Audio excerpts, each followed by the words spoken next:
Assalamualaikum warahmatullahi wabarakatuh. Saya Nurandika Hapriana. NIM saya A11-2022-14382. Saya dari kelas A11 4209. Di sini saya akan mempresentasikan proyek yang telah saya lengkapi untuk penilaian UAS mata kuliah pemrograman web lanjut. Nah, di sini saya menggunakan framework CodeIgniter 4 atau C4. Ini pada bagian controllers out, yaitu berisi fungsi yang menjalankan registration, login, dan logout. Bisa dilihat di sini ada bagian-bagiannya. Tuh, ya. Nah, di sini untuk tampilan saja, base controller juga. Terus di sini bagian tweet PHP.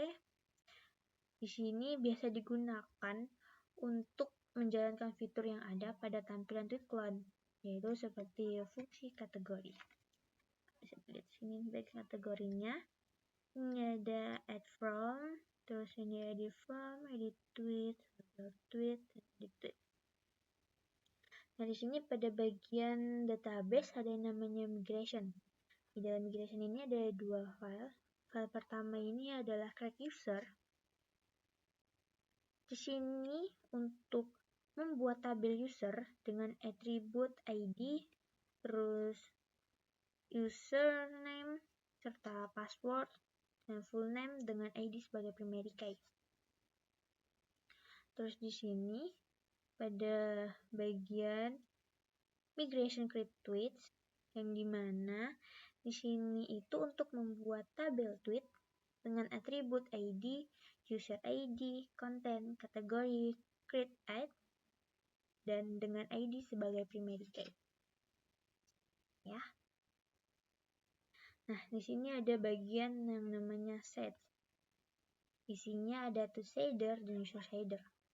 Nah, tweet shader ini tuh untuk mengisi tabel dari tabel tweet. Sedangkan di sini user shader ini itu untuk mengisi tabel dari tabel user.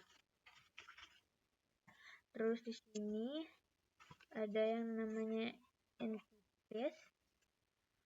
Nah, ini entities tweetnya. Di sini itu untuk mengatur format dari column tweet, create ad dengan format daemon years, dan juga menambahkan waktu. Nah, sedangkan di sini pada entities usernya itu untuk mengatur agar password di tabel user itu terenkripsi. Tuh. Nah, terus di sini itu ada bagian model. Nah, di sini ada model, dimana di sini berisi fungsi yang menambahkan tweet dan mengatur di mana data yang diinputkan itu masuk saat user mengisi formulir yang terdapat di tweet. Pada fungsi entities untuk menampilkan semua tweet yang ada dengan mengambil data sesuai tabel tweetnya, gitu. Terus di sini ada bagian get by kategori. Nah, di sini itu untuk memunculkan data kategori yang terdapat pada tabel tweet. Nah, terus di bawahnya itu ada edit tweet ya. Edit tweet itu untuk mengatur formulir yang ada di fitur edit.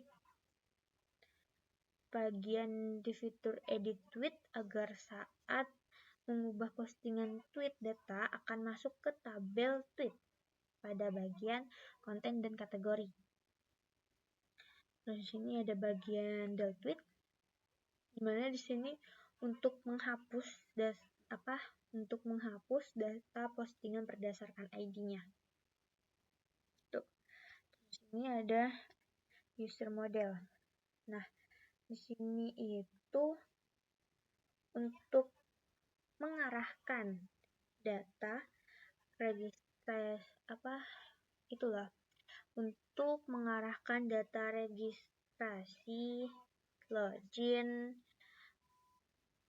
masuk ke dalam tabel user begitu. Nah, jadi mungkin itu saja yang bisa saya sampaikan untuk video kali ini.